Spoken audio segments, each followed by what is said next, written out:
દાદા દાદી, નાના નાની કે પછી મમ્મી પપ્પા પાસેથી વાર્તાઓ સાંભળવી એ દરેક બાળકનો અધિકાર છે અને એમને વાર્તાઓ કહેવી એ દરેક વડીલોની ફરજ. પણ અફસોસ આ સમયમાં લોકો પોતાની ફરજ ચૂકતા જાય છે અને બાળકો પોતાના અધિકાર ગુમાવતા જાય છે. એમ છતાં આજે પણ એક વર્ગ એવો છે કે જેને આવી જૂની વાર્તાઓ સાંભળવામાં રસ છે. હેલો દોસ્તો, હું છું વૈશાલી અને આજે આપણે આવી જ એક મુખપાટીની લોકવાર્તા સાંભળવાના છીએ જેને તમે તમારા બાળપણમાં જરૂરથી સાંભળી હશે. જો ના સાંભળી હોય તો ફરી એકવાર તમારા બાળપણમાં ખોવાવા માટે મારી સાથે તૈયાર થઈ જાઓ, કારણ કે વાર્તા ખૂબ જ રસપ્રદ છે. એક હતો રાજા. રાજાને બે રાણી, એક માનીતી ને બીજી અણમાનીતી. માનીતી રાણીને કોઈ બાળ બચ્ચા નહીં, છૈયા છોકરા નહીં, તોય રાજા એને આંખ માથા ઉપર રાખે. અણમાનીતી રાણીને રતન જેવો એક દીકરો ને મોતી જેવી એક દીકરી, તોય રાજા એની સામે નજર ન કરે અને મીઠે વેણેય બોલાવે નહીં. માનીતી રાણીના હાથમાં રાજકાજ, આખો રાજમહેલ એને બોલે ઊંચો નીચો થાય. અણમાનીતી રાણી અને એના છોકરા મહેલને અંધારે ખૂણે પડ્યા રહે, એને વજુ ગઈટું ખાય ને દિવસો કાઢે. થોડાક વર્ષ વીત્યા ને અણમાનીતી રાણી મરી ગઈ. અણમાનીતીના કુંવર ને કુંવરી નમાયા થઈ ગયા. હવે કુંવર કુંવરી માનીતી રાણીના હાથમાં પડ્યા. માનીતી રાણીને કુંવર કુંવરી દીઠે ડોળેય ન ગમે. કુંવર કુંવરી નજરે ચડે અને એની આંખમાંથી ઝેર પડે. રાજાના કુંવર કુંવરી પણ ઘડીક આ કામ કરાવે અને ઘડીક તે કામ કરાવે. નોકર ચાકરથી તે ઉતરતા કરીને એને રાખે.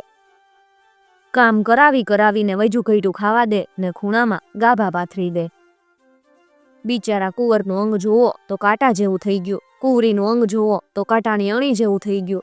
આવા અંગ જોઈને માનીતી રાણી મનમાં બળ્યા કરે ને હેરાન કરવાના મનસૂબા કર્યા કરે. આજ આ મનસૂબો ઘડે ને કાલ બીજો મનસૂબો ઘડે. થોડાક મહિના ગયા એટલે માનીતી રાણી મનસૂબા ઘડીને કંટાળી ગઈ અને થયું કે રોજ ઉઠીને નવો મનસૂબો ઘડવો એના કરતાં તો આ બે કુંવર કુંવરીને ઠેકાણે પાડી દે એટલે રોજની પંચાત મટે. આમ વિચારી અને માનીતી રાણીએ મોટા બે લાડવા તૈયાર કર્યા. બજારમાંથી હળાહળ ઝેર મંગાવ્યું, ઝેર લાડુમાં ભળવી દીધું, લાડુ થાળીમાં મૂકી દીધા. હાંજ પડીને કુંવર કુંવરી કામ કરીને મહેલે આવ્યા. એક બાજુ ઊભા રહીને એમણે માનીતી રાણી પાસેથી ખાવાનું માંગ્યું. આજે ઝેર દેવું હતું એટલે માનીતી રાણીએ કુંવર કુંવરીને હસીને પાસે બોલાવ્યા. મીઠી મીઠી બે વાત કરી. ખાવા માટે બે લાડુના થાળ બનાવી દીધા અને માનીતી રાણી રંગમહેલમાં પોઢવા હાલી ગઈ. લાડુના થાળ જોઈને કુંવર કુંવરી હરખાતા દોડ્યા અને હાથ ધોઈને ખાવા બેસી ગયા. પણ રોજ વજુ કઈટું ખાવા મળે ને એઠું જૂઠું ખાવા મળે. કેટલાય દિવસથી પેટ ભરીને ખાધેલું નહીં, એમાં આવા લાડુ તો કે દિવસે દીઠા હોય. થાળી ઉપર બેસતા વેત કુંવર કે, બેન મારી એક વાત માનીશ? કુંવરી કે ને ભાઈ, એકને બદલે બે વાત તારી માનું, નો માનું તો કોની વાત માનું હું? કુંવર કે, બેન મને બહુ ભૂખ લાગી ને કોઈ દિવસ આ લાડુ જોયા નથી, બે લાડુ મને ખાવા દઈશ? હસીને કુંવરી કે, ખાને ભાઈ, બે લાડુ તું ખાઈ જા, તું ખાધે મારું મન રાજી. કુંવરી પંખો ઢોળતી રહી અને કુંવર બે લાડવા ખાઈ ગયો. ખાઈને કુંવર કુંવરી મેલને ખૂણે ગાભા પાથરીને હોઈ ગયા. થૂતા વેત તો બે લાડુનું ઝેર કુંવરને અંગે અંગમાં ચડી ગયું ને કુંવરના રામ રમી ગયા. કુંવરી તો વિચારી ભૂખ દુખી ખસખસ ઘોરે. સવાર પડીને કુંવરી કામ કરવા ઉઠી. જોવે તો ભાઈ ઘોર્યા કરે.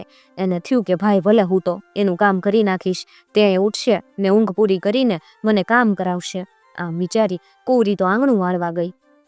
માનીતી રાણી તો રંગમહેલમાં પડી બે કુંવર કુંવરીના મોતના સપના જોયા કરે.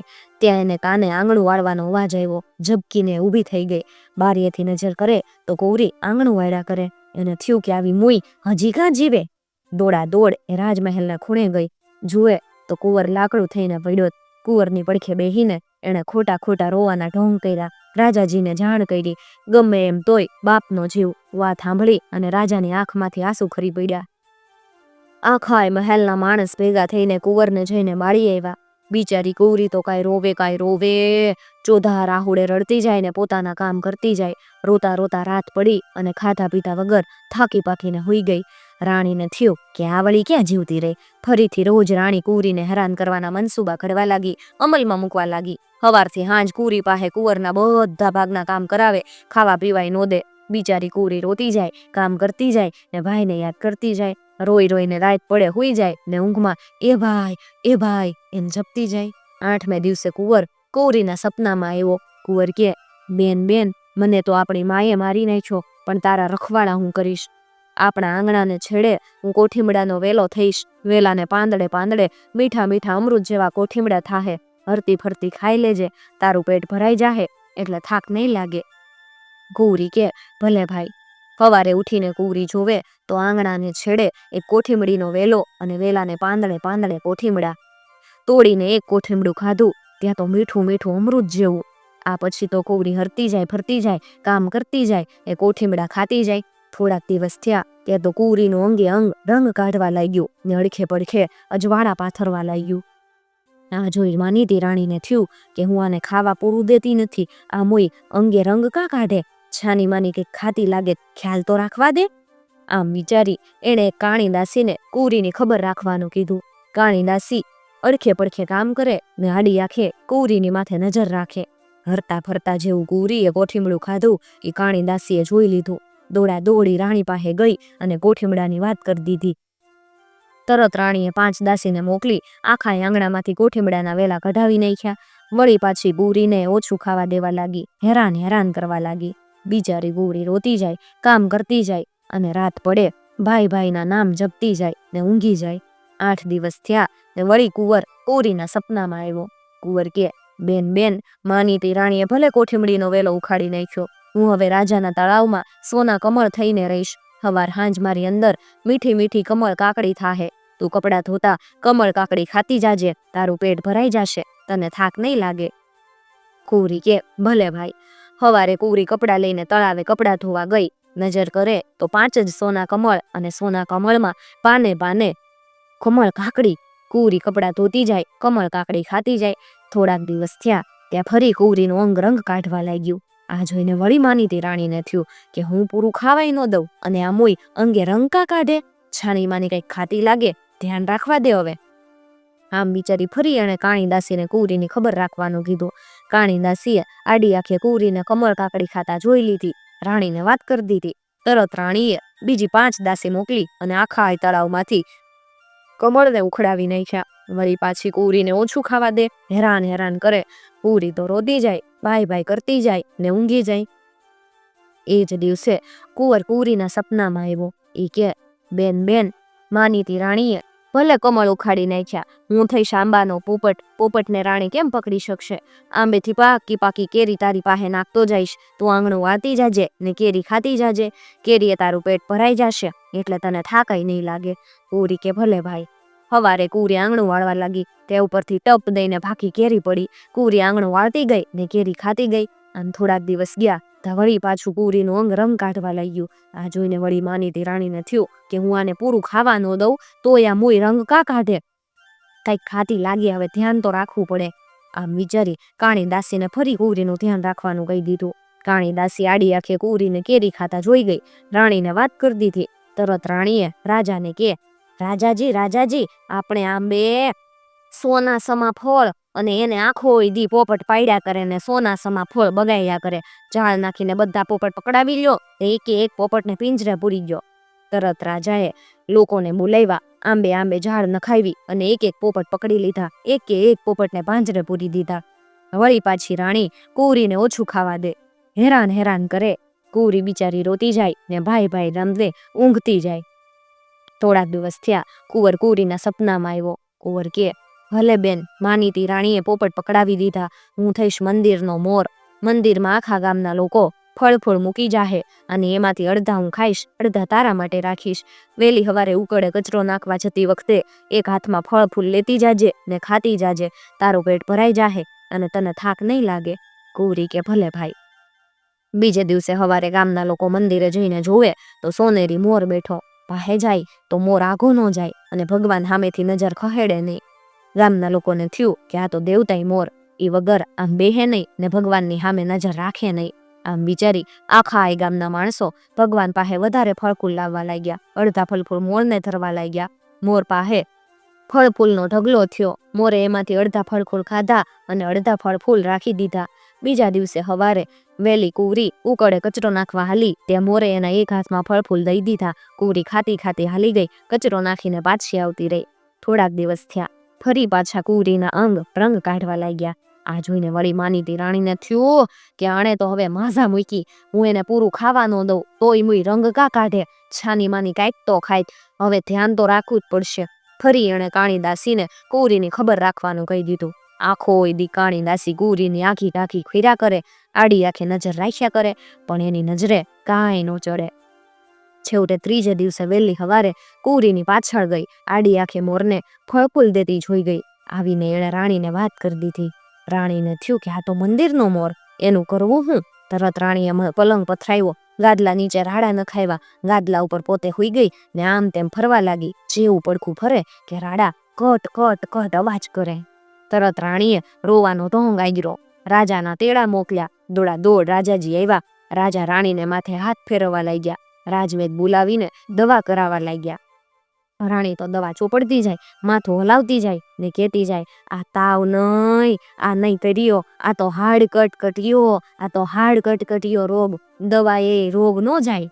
રાજા કે ત્યારે એ રોગ કેમ જાય? રાણી કે મારા સપનામાં માતાજી આવ્યા હતા. માતાજી કે હામાં મંદિરનો મોર મારીને આખો તેલમાં કકડાવો અને એ તેલમાં મને નવરાવો તો જ આ રોગ જાય, નહીં તો આજ મોત કે કાલ મોત. રાજા કે તમારા અંગ માથે મંદિરનો મોર ઓળઘોળ હમણાં જ પકડાવો ને આખો તેલમાં કકડાવો. રાજાએ તરત લોકોને મોકલ્યા, મોરને પકડાયો. મોરને પકડવાની વાત જાણીને આખા નગરમાં કળેરાટ થયો, પણ રાજાનો હુકમ ને રાણીનો રોગ કોણ બોલે ને કોણ ફરિયાદ કરે? તરત રાજમહેલને આંગણે તેલની કડાઈ ચડાવી, મોરને આખો કકડાવ્યો. એ તેલે ચોળીને રાણી આખે અંગે નાઈ. નાતા નાતા એણે હાશકારો મૂક્યો. હાશ લપ ગઈ મોરની. હવે આ મોઈ કુંવરી ખાહે હું ને જીવશે કેમ?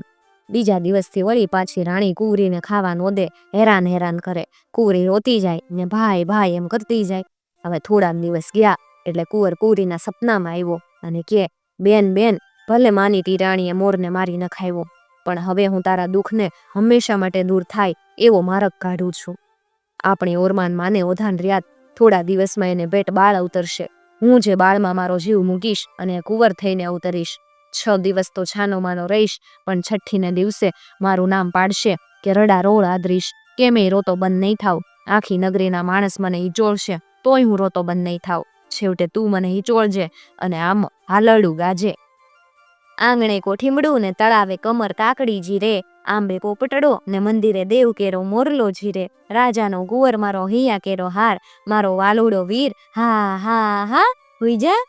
આમ હાલડું ગાઈશ કે તરત હું છાનો રહી જઈશ. એ પછી આપણી ઓરવાનમાં તને મારી પાસે જ રાખશે અને સારી રીતે હાચવશે. બેન કે ભલે ભાઈ. આ બાજુ માનીતી રાણીને ઉધાન જ્યાં 9 માસ થયા એ કુંવર અવતર્યો. રાજાને એકેય કુંવર નહીં, અને વળી આ તો માનીતી રાણીને પેટે કુંવર અવતર્યો. રાજાનો હરખ ક્યાંય માય નહીં, રાણીના મનમાં આનંદ હમાય નહીં. રાણીના તો હતા એથી વધારે માન વધી ગયા ને રાજા એના એક લાડ પૂરા કરવા લાગ્યો. કુંવરને જોવા માટે આખું નગર ઉમટ્યું. આમ કરતા 1, 2 ને 6 દિવસ ગયા ને કુંવરની છઠ્ઠી આવી. છઠ્ઠીને દિવસે કુંવરનું નામ પાડવા આવ્યા ને કુંવરની ઓળી જોડી કરી. તરત કુંવર રોવા લાગ્યો. ભરાડ કાંઈ રોવે. ફોઈએ મૂકી રાણીએ હાથમાં લીધો, રાણીએ મૂકી રાજાએ લીધો, પણ કુંવર કેમે કરીને છાનો નોરે. રાજાનો ને રાણીનો જીવ ઊંચો નીચો થઈ ગયો. કુંવરને છાનો રાખવા આખા મહેલના માણસ આવ્યા. આખા મહેલના માણસ કૂદતા નગરીના આવ્યા. એક આવતા જાય ને કુંવરને હિંચકો નાખતા જાય, પણ કુંવર એમ છાનો નોરે. છેવટે એક બાજુ ઉભેલી કુંવરી કે હું ભાઈને હિંચકાવું? થાકી પાકી રાણી કે હિંચકારી જોતો કુંવર છાનો રહેતો હોય તો. તરત કુંવરી કુંવરને હિંચોળવા લાગી ને હાલરડું ગાવા લાગી. આંગણે કોઠીમડું ને તળાવે કમળ કાકડી જીરે, આંબે પોપટડો ને મંદિરે દેવ કેરો મોરલો જીરે. રાજાનો કુંવર માયા હૈયા કેરો હાર, મારો વાલુડો વીર હા હા હા હુઈ જા. કુંવરી આમ હાલરડું ગાયું એ તરત કુંવર હુઈ ગયો અને હાલરડામાં પડ્યો ખિલખિલાટ કરતો હસવા લાગ્યો. રાજા કોઈ દિવસ કુંવરીની સામે નજરે ન કરે, પણ આજે કુંવરીના હાલરડાથી કુંવર છાનો રહી ગયો. એથી રાજા કુંવરીની સામે તાકી રહ્યો અને કુંવરીના હાલરડાથી અચંબામાં પડી ગયો. એને થયું કે આવું હાલરડું કઈ જાતનું આ? એ કુંવરીની પાસે બેઠો ને હાલરડાનો અર્થ પૂછવા લાગ્યો. કુંવરીએ હાલરડાની એક લીટી ગાતા બધી વાત કરી. આ બધા વેત રાજાને આખે અંગ ક્રોધ વ્યાપી ગયો. એને થયું કે મારા છોકરા માથે આ રાણીએ આટલા વિતક વિતાવ્યા. તરત એણે હુકમ કર્યો એ રાણીને પકડી લાવ્યા. રાણીના નાક કાન કાપી એને માથે મરચું ભભરાવી માથે મુંડો કરાવ્યો. મુંડા માથે ચૂનો ચોપડ્યો. એક ખોડો ગધેડો મંગાવ્યો. અને ખોડા ગધેડા ઉપર રાણીને અવળે મોઢે બેહાડી અને રાજની બહાર કાઢી મૂકી. એ પછી રાજાએ કુંવર કુંવરીના હાથમાં સોંપ્યો અને કુંવર કુંવરીએ ખાધું પીધું ને રાજ કર્યું અને કુંવરીએ પોતાના ભાઈને સગી માની જેમ સાચવ્યો. આંબે આવ્યો મોર ને વાર્તા કહેશું પોર. મિત્રો, જો તમને આવી વાર્તાઓ સાંભળવી ગમતી હોય તો ચેનલને જરૂરથી સબસ્ક્રાઇબ કરી અને સાથે આપેલું બેલ આઇકોન પ્રેસ કરજો, જેથી આવનાર નવા વિડીયોઝની નોટિફિકેશન સૌથી પહેલાં તમને મળી શકે.